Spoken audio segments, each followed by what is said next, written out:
Assalamualaikum warahmatullahi wabarakatuh. Kembali lagi nih di channel aku, Miftahul Jana.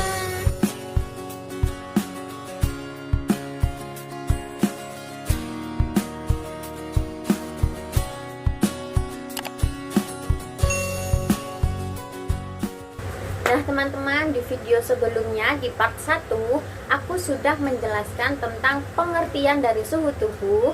Ada organ pengaturan suhu tubuh, penjalaran sinyal suhu tubuh, faktor yang mempengaruhi suhu tubuh, dan mekanisme kehilangan panas dalam tubuh. Nah di part 2 ini aku akan menjelaskan tentang pengaturan suhu tubuh manusia dengan kaidah fisiknya. 2. Pengaturan suhu tubuh manusia dengan kaidah metabolisme. Yang ketiga ada suhu tubuh normal berdasarkan usia. Yang keempat ada suhu tubuh normal berdasarkan bagian tubuh manusia. Dan yang kelima beberapa penyakit yang berkaitan dengan perubahan suhu tubuh. Oke teman-teman, sebelum kita lanjut ke penjelasannya, jangan lupa like, komen di bawah, share, subscribe, dan jangan lupa klik tombol loncengnya. Oke teman-teman, yang pertama ada pengaturan suhu dengan kaidah fisik. Nah, dikenal sebagai kaidah fisik karena pengaturan semakin banyak untuk penggunaan otot-otot tubuh dan secara fisik. Di selang probabilitas yang akan terjadi ialah yang pertama, suhu badan tinggi melebihi normal, dan yang kedua, suhu badan rendah melebihi normal. Nah, apabila suhu badan tinggi, termoreseptor akan mentransfer suhu pada kulit. Di otak, hipotalamus akan berfungsi sebagai termostat untuk mengatur suhu darah yang melewatinya. Nah, apabila suhu tubuh kita terlalu rendah, termoreseptor akan menaikkan suhu pada kulit. Di otak, hipotalamus akan berfungsi sebagai termostat mengatur suhu darah yang melewatinya. Mekanisme koreksi akan diarahkan atau dirangsang oleh hipotalamus dengan memakai koordinasi badan. Nah, mekanisme koreksi apabila suhu badan rendah itu, yang pertama ada vasokonstriksi, yaitu pembuluh darah menyempit untuk menjauhi kulit supaya panas tak banyak keluar ke lingkungan sekitar. Yang kedua, bulu kulit ditegakkan supaya semakin banyak udara yang terperangkap pada kulit supaya panas sukar dibebaskan karena udara yaitu konduktor panas yang patut. Bulu kulit diatur oleh otot erektor. Nah, yang ketiga, kurang darah pada kulit atau kulit kurang kelihatan kemerahan atau pucat. Kurang merasakan bagian penyinaran untuk mencegah panas terbebas keluar ke lingkungan. Nah, yang keempat, kurangnya keringat. Waktu kurang air, keringat dirembeskan oleh kelenjar peluh, karenanya panas tak banyak dibebaskan melewati penguapan air peluh.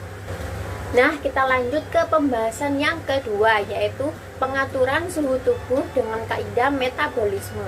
Dikenal sebagai kaidah metabolisme karena pengaturan semakin untuk penggunaan kimia badan daripada secara fisik, walaupun terdapat pengaturan yang melibatkan otot-otot. Kawalan ini melibatkan peranan otot rangka, kelenjar adrenal, dan kelenjar tiroid. Dalam kondisi sejuk, hipotalamus akan mengatur otot rangka untuk vasokonstriksi secara aktif. Hal ini akan mengakibatkan seseorang menggigil dan meningkatkan suhu badan. Nah, pada waktu yang sama, kelenjar adrenal akan mensekresikan hormon adrenalin dan noradrenalin, sedangkan kelenjar tiroid akan mensekresikan hormon tiroksin. Nah, semua hormon ini mempunyai tujuan untuk meningkatkan suhu badan dengan kegiatan yang dikerjakan meningkatkan metabolisme tubuh. Dalam kondisi panas, kegiatan otot rangka akan menjadi kurang. Begitu juga dengan sekresi hormon-hormon tertentu oleh kelenjar adrenal dan kelenjar tiroid akan menjadi kurang. Nah, hormon epinefrin dan norepinefrin berperan untuk meningkatkan kadar detak jantung dan kadar pernapasan. Yang kedua, untuk meningkatkan tekanan darah. Yang ketiga, meningkatkan metabolisme badan. Yang keempat, meningkatkan kadar gula darah dengan merangsang pengubahan glikogen ke glukosa.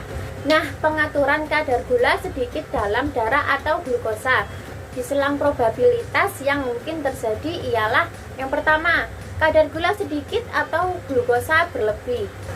Yang kedua, kadar gula sedikit atau glukosa terlampau sedikit.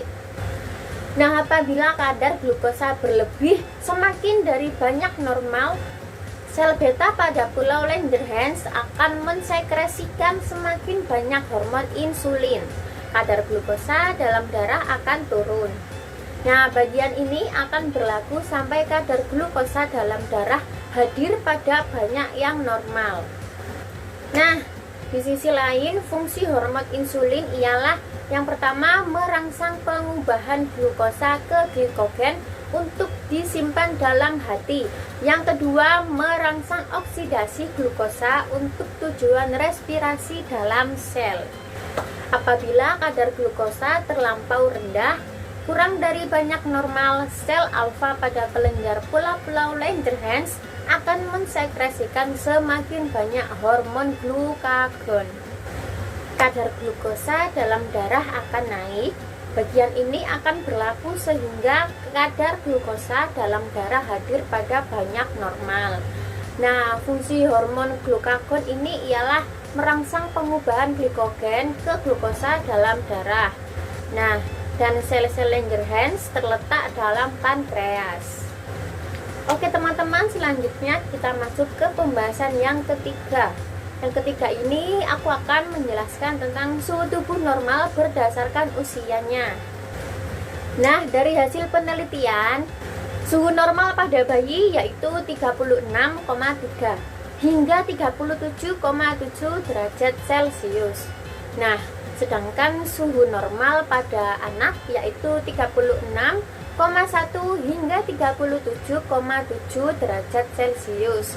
Dan suhu tubuh normal pada orang dewasa yaitu 36,5 hingga 37,5 derajat Celcius. Nah, kita masuk ke penjelasan yang keempat. Yang keempat ini aku akan menjelaskan pengaturan suhu tubuh berdasarkan bagian tubuh manusia. Suhu tubuh dapat diukur pada beberapa tempat yang mudah diakses, antara lain itu adalah di ketiak atau aksila, di mulut atau oral, telinga atau timpani, dan dubur atau rektal, dan juga di dahi atau forehead. Nah, namun suhu yang diukur di dahi hanya dapat menggunakan forehead thermometer. Yang pertama ada pengukuran suhu tubuh melalui aksila atau ketiak. Nah, dalam sejarahnya pengukuran suhu di ketiak telah digunakan untuk memperkirakan suhu inti. Meskipun suhu lingkungan, aliran darah lokal, keringat ketiak, penempatan bagian probe termometer, penutupan kavitas aksila atau menjepit termometer di ketiak, dan waktu yang dibutuhkan untuk membaca sangat mempengaruhi akurasi. Selain itu, telah dilaporkan bahwa terdapat perbedaan suhu antara ketiak kanan dan ketiak kiri hingga 1,4 derajat Celcius dalam kondisi stabil. Nah, yang kedua nih teman-teman, ada pengukuran suhu melalui oral atau melalui mulut. Suhu oral yang diukur di bagian posterior sublingual mendapatkan perfusi dari cabang arteri karotis eksterna. Oleh karena itu, disebut bahwa perubahan suhu oral sangat erat dengan perubahan suhu inti. Nah, aktivitas vasomotor di daerah sublingual mempengaruhi suhu. Misalnya nih, penurunan suhu oral selama terjadi demam dapat terjadi karena berkurangnya aliran darah. Faktor-faktor lain yang mempengaruhi pembacaan suhu oral antara lain yaitu air liur, asupan sebelumnya seperti makanan atau minuman yang panas atau dingin, permen karet, merokok, dan bernafas cepat. Nah, yang ketiga ada pengukuran suhu tubuh melalui telinga. Membran timpani dan hipotalamus berbagi suplai darah mereka dari arteri karotis internal dan eksternal, dan daerah ini relatif tanpa aktivitas metabolik. Suhu telinga tidak terpengaruh oleh perubahan suhu kulit akibat pendinginan wajah ataupun mengipasi wajah, dan juga beberapa penelitian menyatakan bahwa serumen tidak berpengaruh terhadap pengukuran suhu lewat telinga. Nah, yang keempat ada pengukuran suhu lewat rektal. Suhu rektal lebih tinggi daripada suhu yang diukur di tempat lain. Hal ini mungkin disebabkan oleh aliran darah yang rendah dan isolasi tinggi dari rektal, sehingga proses kehilangan panas relatif rendah. Nah, pengukuran suhu tubuh rektal dapat dipengaruhi oleh tinja yang keras, adanya inflamasi sekitar rektal, dan juga aktivitas produksi panas oleh mikroorganisme yang ada di dalam feses. Nah, selain itu, ada risiko terjadi ruptur dinding rektum. Setiap insersi termometer sebanyak 2,54 cm ke dalam rektum terjadi peningkatan suhu sebesar 0,8 derajat Celcius. Nah, standar insersi termometer ke rektum pada orang adalah 4 cm. Nah, yang kelima nih, aku akan menjelaskan tentang beberapa penyakit yang berkaitan dengan perubahan suhu tubuh kita. Nah, suhu tubuh yang meningkat tajam akan membuat tubuh kita bekerja lebih keras untuk mempertahankan keadaan seimbang homeostasis. Meningkatnya suhu tubuh saat berolahraga dapat juga menyebabkan beberapa penyakit akibat panas. Penyakit-penyakit ini disebut seperti heat cramps, heat syncope, heat exhaustion, dan heat stroke. Penyakit-penyakit tersebut berpotensi menghilangkan nyawa penderitanya apabila tidak diberikan penanganan yang cepat. Nah, penyakit yang pertama ada heat cramps.